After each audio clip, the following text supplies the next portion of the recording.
What? Why are you shaking your head? You're welcome.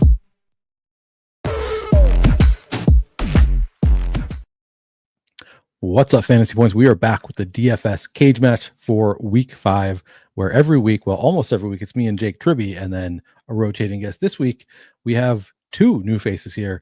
Ryan Heath filling in for Jake Tribby, and then we have Trey Camerling filling in as the rotating guest this week. 2 of our three people that were supposed to be on this morning canceled due to illness. I am the one remaining after I woke up feeling like crap. So something is going around. I'm feeling better. So hopefully I don't have whatever the guest and Jake have right now. How are you guys feeling?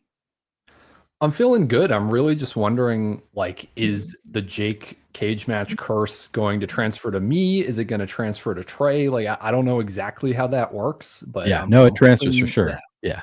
Okay. No, it's going to transfer to you. Whatever. Yeah. Because you're taking the Jake role. So unfortunately, yeah, sorry, Ryan. Trey, yeah, we'll see if we can break it. See if we can break Jake's fever in the meantime. Maybe we'll knock out 2 with 1 stone tonight. Yeah, hopefully Jake feeling better by next week. Trey, you a lot of pressure on you because guests have won back-to-back weeks, sadly. So pressure is on you. Or do you think you can live up to the past couple guests? I think I can. And I was saying in the green room, what an honor it is for you to have 2 of the brightest young minds in fantasy football joining the program, and me and Ryan. So I think the curse might actually move on over to Neil, and hopefully it doesn't stick with you. Hopefully when Jake comes back, he takes it back. But I'd be a little worried if it sticks. But yeah, I'm going for gold, and I think I can get it done tonight. Do you have a plan? I mean, you have not. I guess you do play DFS. It was Tom who said that he has never entered one DFS time. You've actually had some success. You got second in a contest last year. Yeah. Is that right? I got third in the 100K SPY 2 years ago. I'm still holding on to that as if I know what I'm doing. That was because I'm so sharp and so good. That's why that happened. Hey, that's better than I've ever placed in the SPY, to be clear. So you are actually ahead of me here, Trey. Nice. Let's go. I've got 4 simple goals for tonight. Goal number 1 is the same goal as always, to have fun. Goal number 2 is that I don't want to pick a player that's already been selected. Smart. And then goal number 3 is I want to make sure I don't make any salary mistakes. It's just like, I want this guy, but so I see those happen. I don't want to do that. And then 4 is I'm just going to make a lineup that I can win the millie with. So I'm going to enter in the millie. I'm going to win this show. And I assume if I win the millie, I win this show. So, I mean, that's you never know. This is the toughest competition out there. A lot of people don't realize this is actually tougher to win than the millie. I believe it, but I'm going to do it. That's my plan. Good luck. I like the plan. Seems like a good one. Now, Ryan, the way Jake and I do it. So you're filling in for Ryan. So we're gonna for Jake. So we're gonna play by the same rules. So we go back and forth. Who goes first? And I'm fairly certain. Yeah, I went. I went third 2 weeks ago. So you go before me. So I am gonna go. Ryan's gonna go before me. But Trey, you get to choose which draft spot you want, first, second, or third. This is a snake draft. So have you given any thought to where you want to draft? I have, and I'm gonna go ahead and take the first pick if that's okay with you guys. Again, I'm not playing by probably cash strategy. I'm gonna do a little cash strat. We'll see. I'm gonna mix it up a little bit. It's gonna get a little bit obscure with what's going on my end, but I'm gonna go first because I'm just gonna go get my guy. That's more fun. All right. Well, we're not going to start drafting just yet, but that is good to have the draft order. So that's going to go Trey, Ryan, Neil. But before that, we have two orders of business. First, we need to go over last week's contest. Go over our teams. What went right? What went wrong? Usually, it's me going over my team. Jake goes over his team, and then our new guest goes over the last guest team. But Ryan, because Jake is gone, you're going to get to review what went wrong with Jake's team last week. So we had Caleb Williams, Christian McCaffrey, Jonathan Taylor, Devonta Adams, Parker Washington, Chris Olave, Hunter Henry, Romo Dunze, and the Bears defense put up a paltry 123 fantasy points. Where do you think Jake went wrong last week? Oh man, yeah. So I kind of love the process on this team. Definitely when it's paid up at running back, 2 of the best plays, but hey, didn't work out. The Caleb Williams, Roma Dunze stack doesn't work out with the Raiders playing all this cover 3, funneling 10 targets to Cole Kmet, which was absolutely ridiculous. Yeah, just not a great team overall. Jake complains that he's cursed and says we need to apply a 10% dock to the projections of his players, but I don't know. I'm not too impressed with this team. It's not a great team. I mean, Parker Washington, really, he thought he was doing something with Parker Washington. Hate to kick a guy while he's sick, but what's going on there? Jonathan Taylor, his first down game of the season, so that was not ideal.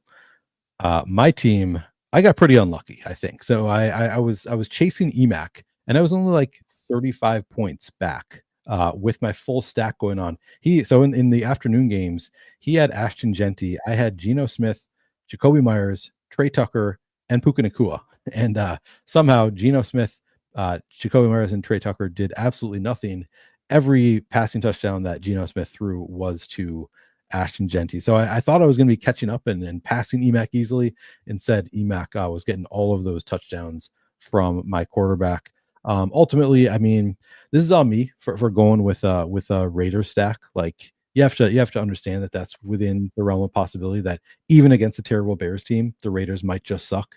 So I do have to take some of the blame. I can't pass it all on to Geno Smith. But it was annoying that he kept on targeting Ashton Genty instead of his many good receivers. Somebody who would have benefited me instead of somebody who hurt me. David Njoku, I thought was just a strong point per dollar play on Wednesday. By the time the slate came around, he actually didn't even look that good from a point per dollar standpoint. So that was a miss. Feel good about the process with Quinshon Judkins and James Cook. Both did quite well. Puka was a pretty obvious pick for me, but ultimately, yeah. Njoku let me down. My primary stack let me down, and it was just not my week. Finally, EMAC did win the thing. Trey, what do you think of EMAC's team? So he goes Josh Allen, Omarion Hampton, Cam Scadaboo, AJ Brown, Drake London, Jerry Jeudy, Jawan Johnson, Ashton Genty, and the Lions defense. How do you feel about this team? A pretty good squad here. I did made the mistake. I think, and I only play a handful of lineups. I played Jeudy, Jawan Johnson, and Ashton Genty last week, so had some similar thoughts here. I had a Genty and a James Cook lineup, but so many, as you see, Marion Hampton up there, so many running backs had some pretty good games. You had to kind of get some other things right to make some magic here. My only qualm here is I would have tried to build a lineup that could win the Millie, and he didn't do that here. But it was good enough, to get it done on this show. And if that's what we're striving for is good enough, then hey, I'm all for it. It was a good enough squad with the triple rookie running back. I'm pretty sure he took Genty because he knew that I wanted Genty. He saw that I needed a running back, and so that was the reason he took him. And then of course he ends up being the best of the bunch. So that was a bummer, but yeah, put up a lot of points here, 170. On to the next one. EMAC played for the Michael J. Fox Foundation, so they'll be getting $100 from fantasy points for EMAC's win last week. Now the three of us all have to play for new charities. Whoever wins, $100 will be going to the charity of their choice. Ryan, you're playing for it is not apparently Crotched Mountain Foundation. Why are you playing for the Crotched Mountain Foundation? Yeah, they're a charity local to me. Basically, they help out with research and supporting like the independent living of adults and children with disabilities. So just a really good cause, local to me. Wanted to play for them tonight. Very cool. I'm going back to Mid-Minnesota Legal Aid, a nice foundation here in Minnesota where lawyers work for free for people who cannot afford legal representation. Great organization that I did some work with in law school. Like the people there. And then Trey, you're playing for St. Jude Children's Research Hospital. Why did you choose St. Jude? Yeah, it's just a big philosophy of mine. I think that the joy in this world in its purest form is with the children. So always going to give a nod towards supporting and helping kids out when I can. So that's why I rolled with St. Jude this week. Very cool. Nice choice. And we'll stick with Trey now. We can start drafting. You say that you've got a guy in mind with your first overall pick. Who's it going to be? Yeah, so it's kind of funny. I said my goal here is to win the Millie. So you maybe think I'd go with some like lower owned guys, but I'm gonna. And I don't know what the strategy is with this. I don't know what you guys normally do, but I'm just gonna go with quarterback first because when I was looking at the quarterbacks, I felt like it's kind of a stinky week at quarterback. There just wasn't a bunch of stuff going on there. So I'm just going to nab Justin Fields, the top point per dollar play on the slate. Lost in the shuffle last week in that game, since it was so close, 40-40 tie, is the fact that the Cowboys proved again that they have one of the worst defenses in the NFL.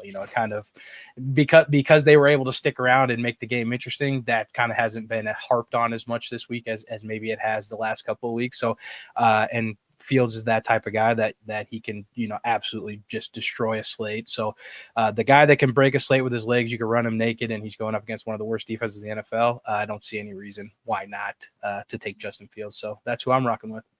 Yeah, I mean, I don't know that we've actually had a quarterback. No, that's not true. We have had some quarterbacks go first overall when they are great values. Tough to argue with the matchup with the Cowboys is just as good as it gets. It seems like nobody, like they can't stop anybody. Is Fields going to continue that? Is he good enough through the air?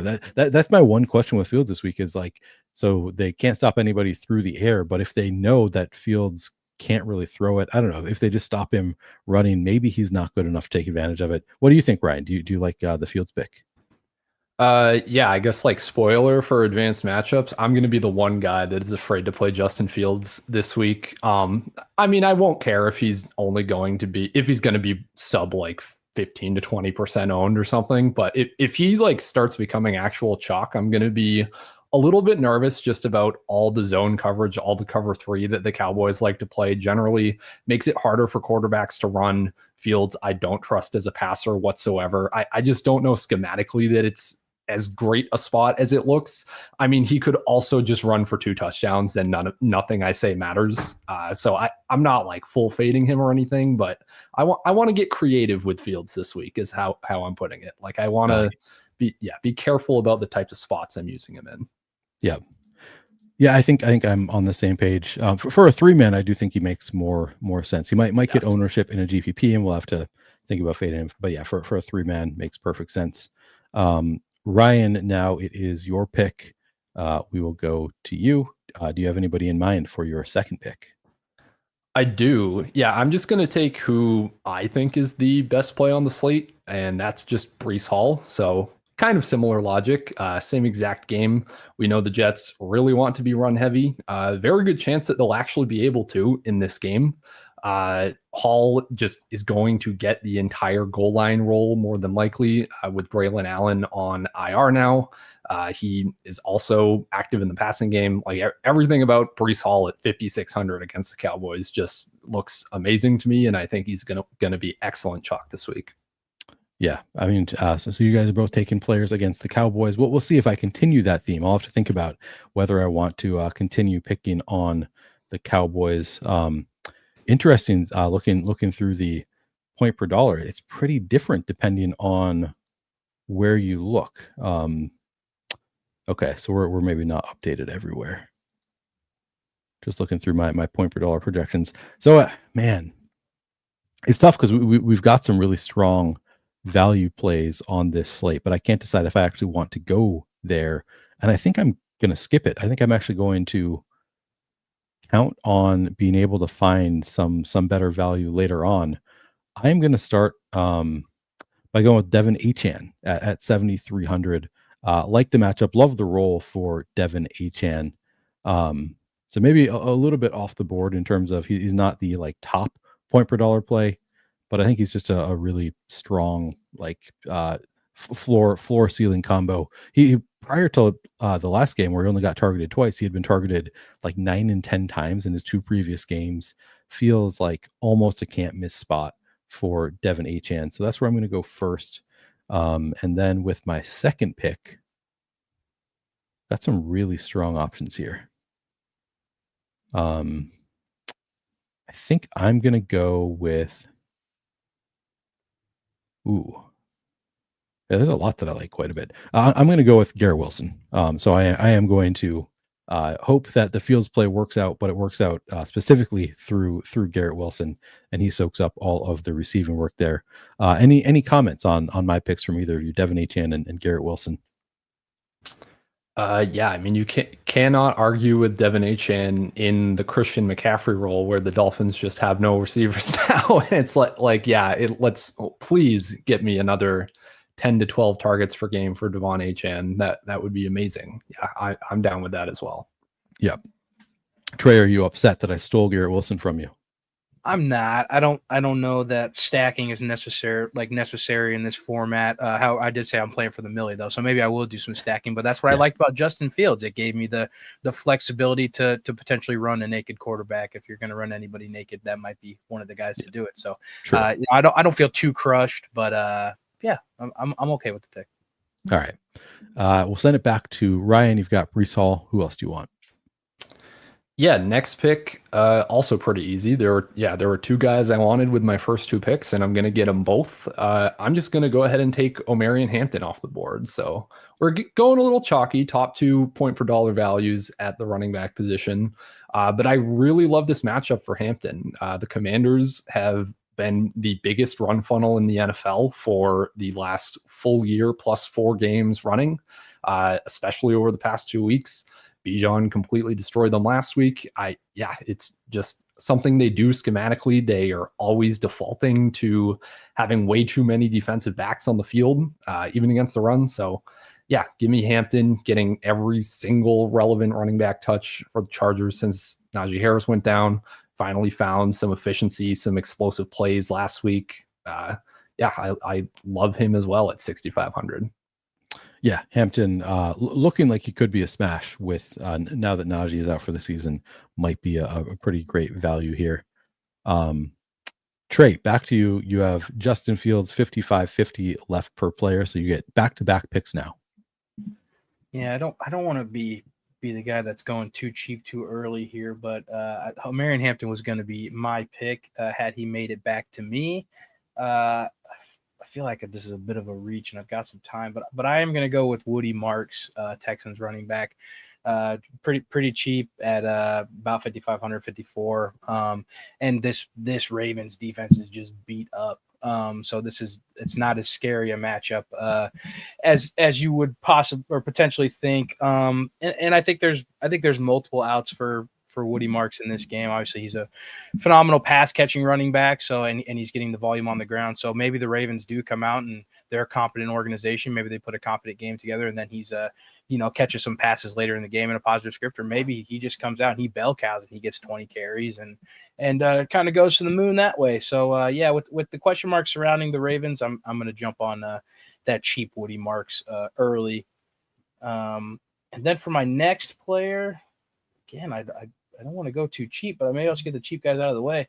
He popped up questionable today, so I know I can make some adjustments later if he does not play. But I'm just going to take Mason Taylor, 2,800 at tight end. I am going to get to my Jets stack here, and again, this is a pretty good a fade of you here. If these Jets hit, yours doesn't, then I'm feeling pretty good. Justin Fields is probably not bringing 2 Jets along most afternoons, so. Yeah, I've been a big fan of Mason Taylor. I've got him everywhere in Dynasty, and I think he's extremely talented, and this is the matchup you want to see. So we'll pray that he plays, and I got some money to work with later in the draft. That was a strategy that EMAC used against me last week. Was every time I took someone, he took somebody else from that team, just over and over. He was basically doing the anti-Neil. Like if Neil's thing fails, then this is going to go off in a big way. I don't know that it was intentional, but it did seem like we were playing like the same like players from the same team. We were kind of fading each other, and obviously worked out for him with Ashton Genty there. We got a super chat here. John asked, should I trade Isaiah Bond and Jordan Mason for Olave? Thank you for redraft. Ryan, I think of you as being primarily a dynasty bro, but are you also just a season-long redraft bro? I am, man. I have my hand like in every pot here of fantasy points. So yeah.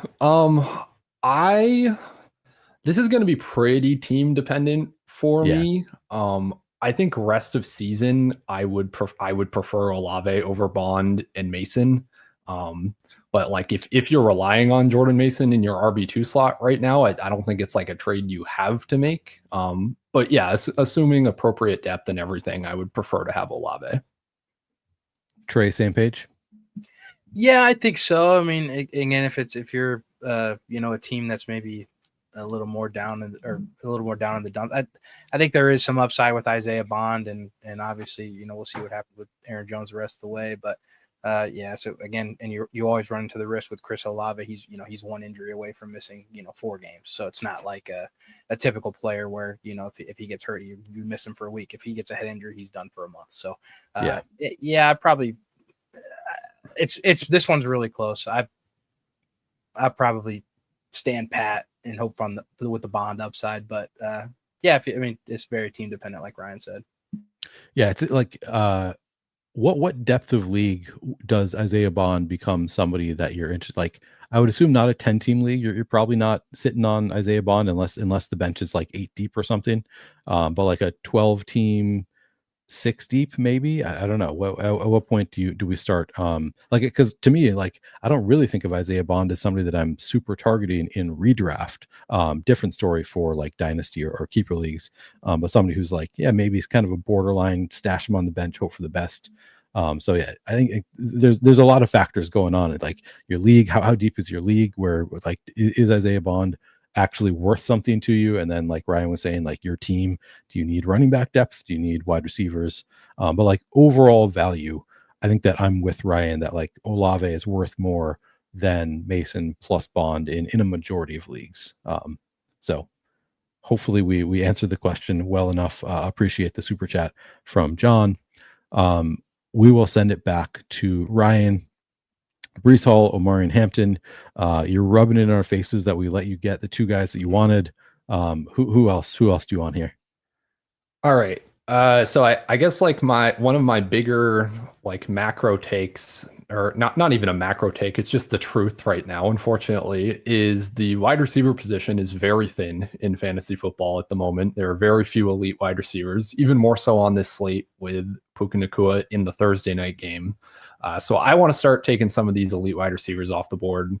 We're going to start with Amon-Ra St. Brown here. Just there's nothing you can't argue against Amon-Ra St. Brown against a Bengals defense that has looked absolutely horrific. The Lions have absolutely no issues with just completely running up the score any chance they get. Anytime it's a short field turnover, it's just instant Amon-Ra St. Brown end zone target. I really like him here. Yep, Amon-Ra looks great. Love all the Detroit pieces.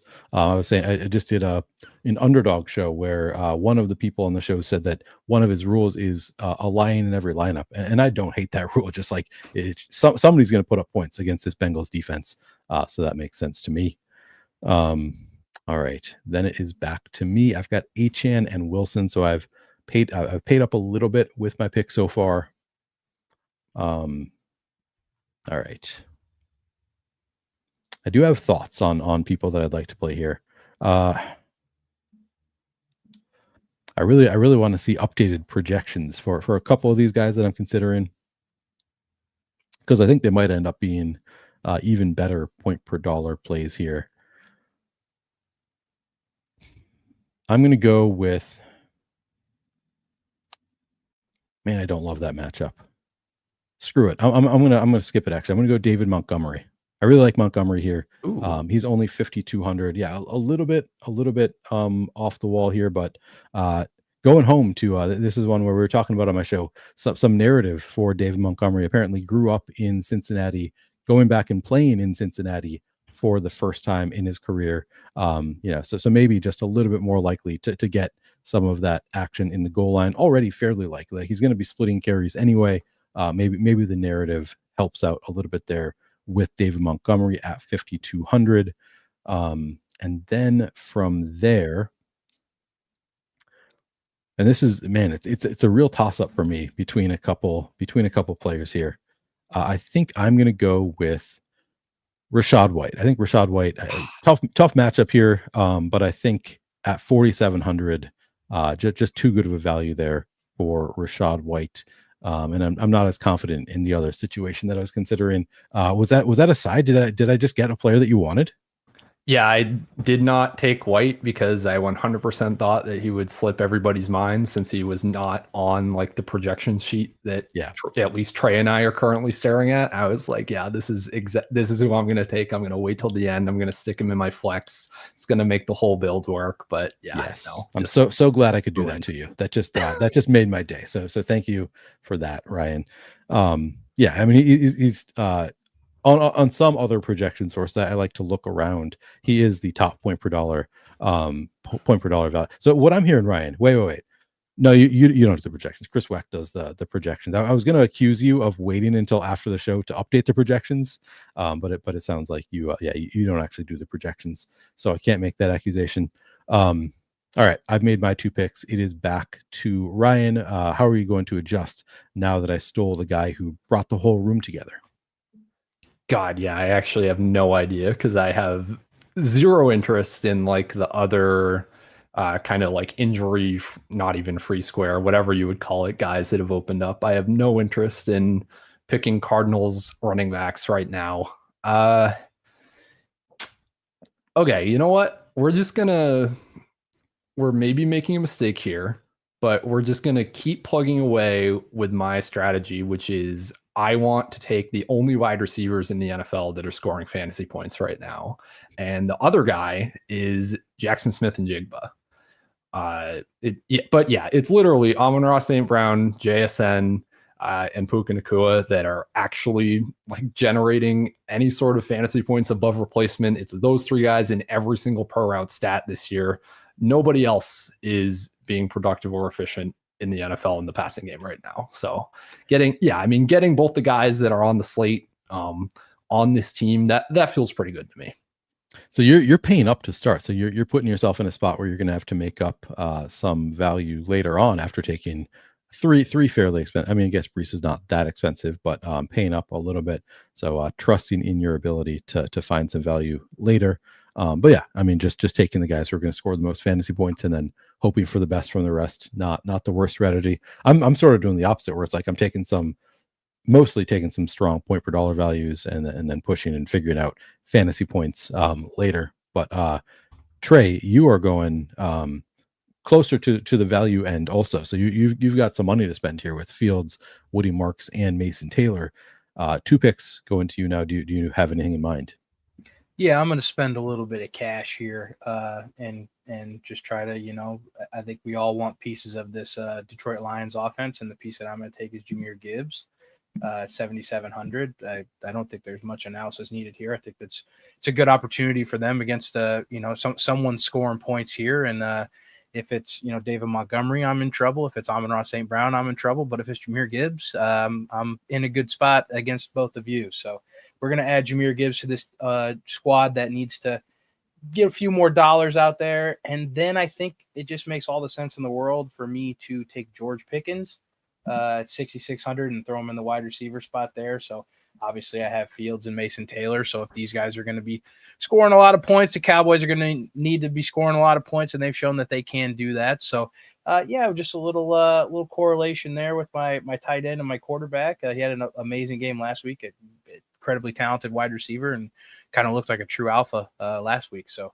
yeah, we'll hope for another 40-40 tie in that Jets Cowboys game. Are we worried about the Sauce Gardner shadow at all? I mean, I definitely thought about that before I picked him. It was something that definitely crossed my mind. So absolutely not. Ryan, what do you think? Let me spin this. Let me spin this real quick. Yeah, let's hear. He's a phenomenal contested catch guy. Doesn't matter how Sauce Gardner could have a hand in him. He could whatever that means. He's still going to catch the ball. So there's my spin, as if I knew what I was talking about. Yeah, no, I mean, it was true against the Packers. Like the Packers defense looked like unstoppable. They looked so good prior to last week. And then that was just their plan. It was like Dak Prescott, throw it up, Pickens down there somewhere, and it kept working out. Ryan, what do you think? Is the Sauce Gardner coverage something to fear at this point? Or some people are kind of thinking that he's washed. He's not. I mean, he's young, but like people think he's not as good this year. What do you think? I mean, that we have this conversation with like every single cover corner in the NFL like on a 4 to 6 week cycle, it seems like, where this guy is now amazing, and now this guy's what, like, cornerback play is just very it's variant, it's not stable. So there's like Surtain is someone I respect. Everybody else, I don't think that hard about it. Okay. See, I've always thought of Sauce Gardner as being like almost that same tier as Surtain, but maybe it is just Surtain. It is back to Ryan for your 5th round pick. All right.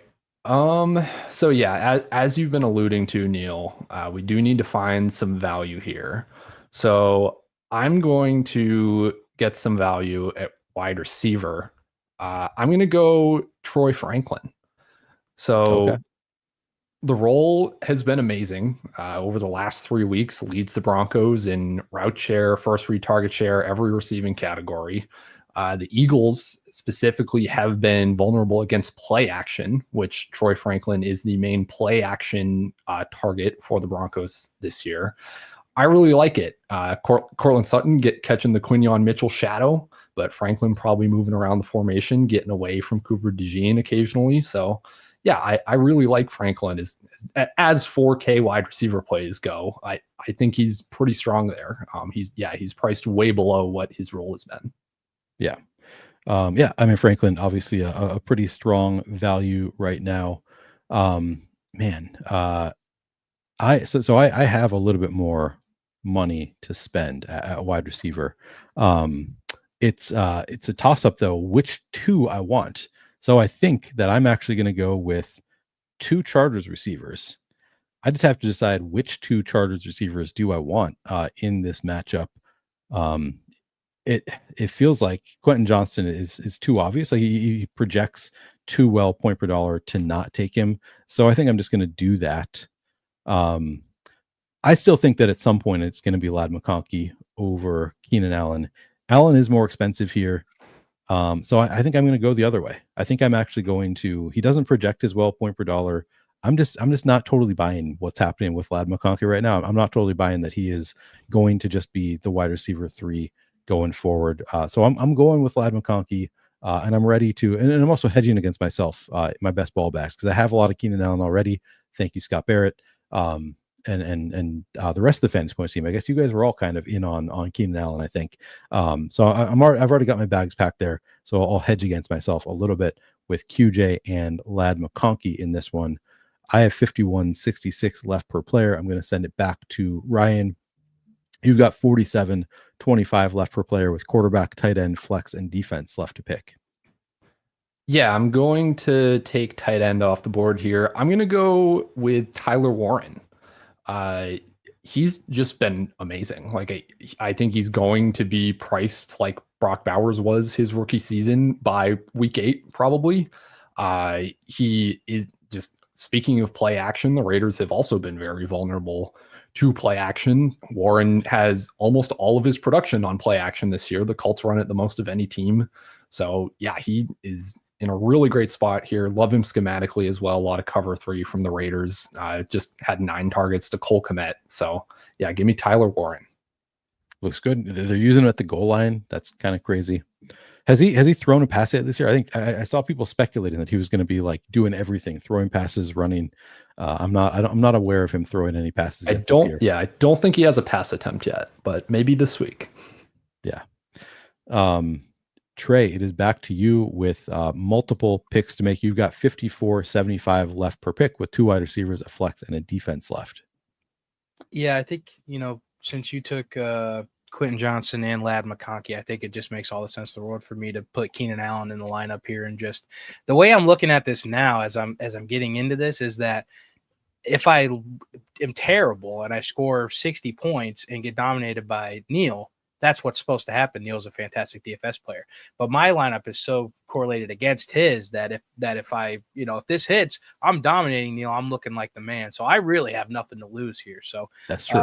I am going to throw Keenan Allen into that second wide receiver spot. And then I've got more money to spend. I got to spend up. So let me go ahead and just throw Saquon Barkley into my flex.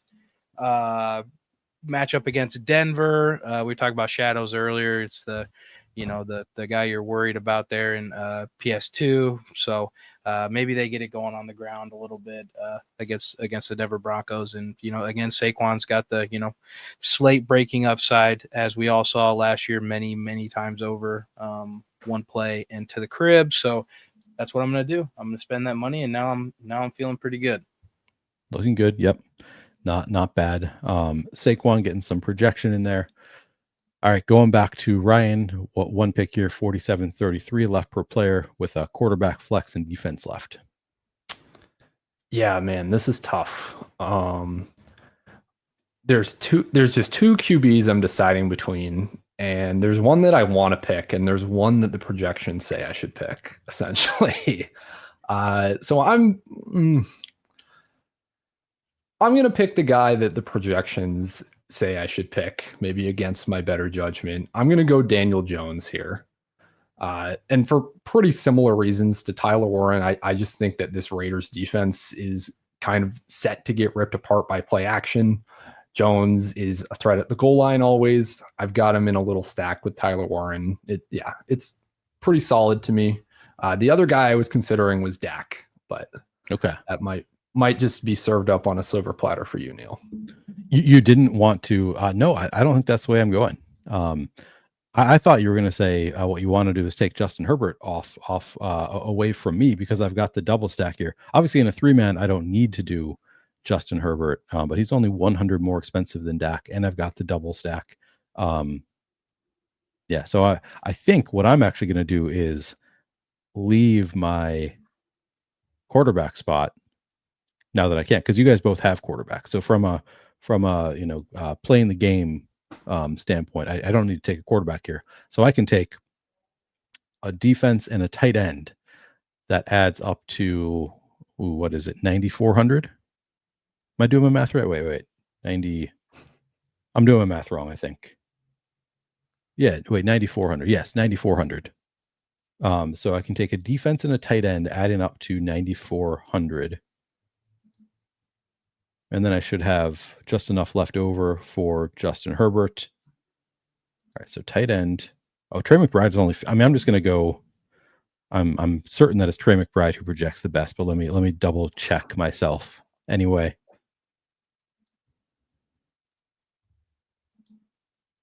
Yep, Trey McBride looks great. Okay, yep, that's what we're doing. We're going Trey McBride.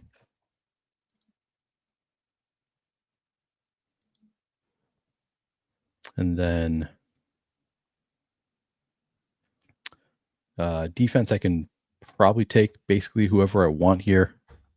He was 58. Yeah, so I could take the Cardinals. They actually, I believe the Lions project just slightly better. But do I actually, who's riskier than is what I'm asking myself, because we do have Jake Brown, and I think is not bad. Maybe I do it anyway, though. Yeah, I'm just going to do it. Yeah, I've got Dave Montgomery. Dave Montgomery with the Lions defense makes sense. Leaves myself. Now I have just enough left over for the quarterback that is double stacked for me. But it's back to Ryan. You've got 4,200 left to make a flex and defense picks. Yeah, this is tough. I'm just, doing the same thing, doing the math in my head. This might be like, this is probably a flaw I have as a DFS player, but I am always tempted to just pay down at defense as much as possible and just take and do whatever I have to at defense to like get the guys I actually want in my lineup at the skill positions. Probably not a huge flaw, to be honest. It seems like a decent strategy. Fair. I think it just means like I end up on every slate. I end up with like 45% of like whatever the cheapest defense is. Oh, yeah. But you know what? It's a 3-man contest. We can do that. That's not a problem at all. I don't need to worry about my defense exposures. So in flex, I'm gonna go with Javonte Williams, who is just in this unbelievable bell cow role. I'm playing my running backs against each other. Probably wouldn't do that in a GPP. This is not a GPP, so we're good with that. Yeah. Miles Sanders banged up. Javonte just going to continue getting every touch. Cowboys backfield has been shockingly productive and valuable this year. I didn't think they would be able to get anything going in the run game. That was a take I was very wrong about in the preseason. And then I have 2,200 left, and I can just go Saints defense against or at home against. You got to wait. You got to see it. You got to see if Trey takes them. Oh, true. Yeah, Trey, you can screw me here and get me stuck with the Bengals if you'd like. I would like just for the chaos, but I'm not going to do it to you. I've got a different defense that I'm eyeing. I am back to back here, correct? You are back to back. So, I don't know how this will go over, but I'm going to take Jameson Williams actually as my third wide receiver. Again, I just love the guy that's got a chance to put up 40. The deep ball guy, and I just have a strong feeling this week that the Lions are going to really put it to the Bengals. So I want to get as many pieces of that offense as I can. The two that I acquired were Jahmyr Gibbs and Jameson Williams. I feel good about that. Hopefully we make some magic happen there. And then I'm going to round it out by taking the Eagles defense to pair with Saquon Barkley in my flex. And that would leave me with about $700 in salary just in case Mason Taylor doesn't go. So I could force my way up to a different option, maybe potentially chase the 2 touchdown performance from Darren Waller. We'll see. That might be as I'm looking at my options, or maybe I take a Mike Gesicki bring back in that Detroit Lions game. But those would be my options at tight end, and that does it for me. And I'm feeling pretty good. I think this lineup is going to score 60 points, or it's going to score 200 points. So that's where I'd like to be. You don't get any points for finishing second place, right? That's true. That is the Jake Tribby special, finishing in second place. Yeah, this is a lineup that is built to potentially go off, or if Fields can't get it done, then and I'm going down with that ship. Also, looks like a nice team. And I like the having 700 left over. Not something that I usually like, but because you have the injured player, it does give you a little bit of optionality. If Taylor is out, the rules for anybody who doesn't know is if we have a player that is ruled out, then you can make a late swap at that time to any player who has not been taken in this draft. Any player you can fit in your lineup that has not been taken. Just a 1v1 late swap there. All right, Ryan, sounded like you had already made up your choice at defense, Saints defense. You don't think Jackson Dart's just going to crush them? I mean, he might, but also no Malik Neighbors. Like, what? Seriously, be so for real. Like, what are the Giants doing on offense right now, other than Jackson Dart running for his life? Like, I feel pretty okay about the Saints at 2,200. Yeah, no, seems fine against a rookie quarterback in his second NFL start. Finally, I am going to take Justin Herbert for my double stack. Teams have just been destroying this Washington defense through the air. So I'm hoping that they'll do it through the air again this week instead of Omari and Hampton for Ryan.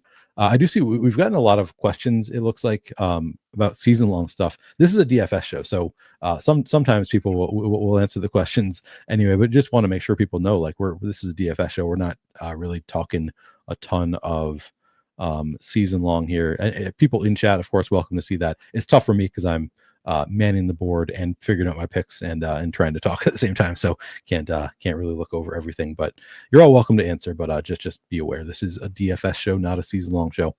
All right, so we have our final teams. Trey, you kind of already told us that you like the team. Do you want to give us and you sort of gave your reason already, but any final remarks about the team that you drafted? I mean, Theo likes to go down when they do their high stakes live streams and talk about how this team gets first place. So I might just do that, go down and talk about how this team wins the Millie. So you're having a 2 passing touchdown, 2 rushing touchdown day from Justin Fields, the 2 passing touchdowns to Mason Taylor, of course. Then we get to Woody Marks, who dominates a Ravens defense. It's not a Derrick Henry game. The Ravens are down the entire time. He has 2 touchdowns at over 100 yards, hits a bonus. Jahmyr Gibbs, nuke. We've seen that before. Don't have to explain that. George Pickens, that bring back. Maybe he goes for $150. Who knows? $150 and a tutty there for George Pickens. Keenan Allen obliterates all of Neil's Chargers wide receivers. He has a 12 catch, 3 touchdown game there. And so Justin Herbert gets home, but Quentin Johnson, Lad McConkey do not. Already mentioned Mason Taylor. Saquon does Saquon things, and the Eagles dominate a second-year quarterback, Bo Nix. Maybe have a kick return touchdown. And that's how we win the Millie. That's how we win this contest. Love to see it. Confidence from Trey. Ryan, how are you feeling about your team? And do you want to give us a little rundown of the squad? Yeah, I kind of love it. I started taking value, Breece Hall, Marion Hampton. I ended up honestly with more money than I thought. So I get to do a nice little pivot up to Javonte and Saints instead of having to play somebody like freaking Jacoby Myers, who I just hate playing in DFS, but probably a format fit here, cash game. But, I like the 3 running back build, like that I have all the good wide receivers currently in the NFL. Yeah, this is a banging team. This is the best I've ever felt about a cage match team. Yeah. It is a nice team. That is good, Ryan, because as I recall, I believe you are 0-2 in the cage match. Yeah. And then of course you're throwing on Jake's record as well. So, fighting an uphill battle here, but I am glad to hear that it is your favorite team so far. Unfortunately, you guys both drafted nice teams. You can make a case for both of them, but neither of them is winning this week. My team is winning the whole thing again this week, getting back to our cage match glory after losing the past 2 weeks with Justin Herbert double stacked with QJ and Ladd McConkey. Herbert, he's throwing for 350 yards, easy, 4 touchdowns, at least 3 of them going to this duo of Quentin Johnston and Ladd McConkey. Devin Achane going to be targeted 14 times this game with Tyreek Hill out. Nice matchup with Carolina. He's going to put up 30 points. Dave Montgomery going home to Cincinnati. They're going to give him all of the red zone opportunities. He's scoring multiple touchdowns, putting up 30 fantasy points at just 5,200. Garrett Wilson, of course, just soaking up all of the passing volume in a nice matchup against Dallas. Trey McBride, don't really need to get into it. He's going to put up 22 fantasy points and lap all the other tight ends by 10. Rachaad White, tough matchup here, but it doesn't matter when he's going to be targeted 10 times and get 20 carries. He's still going to put up 25 fantasy points at 4,700. Lions defense going up against backup Jake Browning. Really strong defense. Looks great. There you have it. There is my winning team. I know both of you have, Trey, you're mostly just producing. Or do you actually have any content you do outside of producing, Trey, coming up? You're on at least one show, right? What do you have coming up? Yeah, so I do the Best Bets podcast with Joe and Tom. They bring the hard hitting analysis, and I do what I do here. Over there is I just try to bring the energy and throw some fun into the mix. I was going to ask you about your lineup, Neil. Are you concerned at all? David Montgomery gets 5 carries. Ladd McConkey 5 targets, only has 1 catch, and then Rachaad White gets Sean Tuckered. Are you concerned about any of those 3 things? Not concerned at all about any of those 3 things. I just wanted to double check. Why worry about things that aren't going to happen? Yeah, no, it's come on. Just double checking. But yeah, I do the Best Bet show. It's a good time. You can find us in Discord. I do the Thursday nights. That's my special. So I got some plays tomorrow, and that show will be live tomorrow morning. On the podcast feed, and go check it out. It was fun to be here with you fellas, and yeah, man, if I could pick up a cage match win and never come back and be 1-0 for life against Ryan and Neil, that'd be huge for my credibility. So that's what I'm hoping for. And then rubbing that into Jake, because Jake has one lifetime win. If you can beat out Jake and Ryan, same thing to you. If either of you gets a win, then you're already matching Jake this early in your young cage match careers. Ryan, how what else do you have coming up this week? Tomorrow afternoon, new time, 1 p.m. Eastern. I am going to be on Mastering Matchups over on the Beyond the Box Score channel feed, CBS, with Jacob Gibbs, talking through schematic matchups for this slate. Friday, cashing points, and Friday morning, advanced matchups. The article will be out on fantasypoints.com, so go check it out. Very cool. Yeah, new show with you and Jacob Gibbs. Everybody needs to check out that show. I will be, of course, doing all my regular Thursday Night Football stuff tomorrow. Be having my Thursday Night Football article coming out at Fantasy Points. And then on my own channel, I'll be doing multiple breakdowns of the Thursday Night Football game on the Flaniverse YouTube channel. So you can find me there tomorrow. And then, of course, on Saturday, I'll be back with Scott Barrett for Outside the Box, our usual DFS GPP tournament breakdown show. All right. That will do it for this show. Thank you both, Ryan and Trey, for filling in last minute today. This was a lot of fun as usual. And thank you guys for hanging out with us. We will see you next week. What? Why are you shaking your head? You're welcome.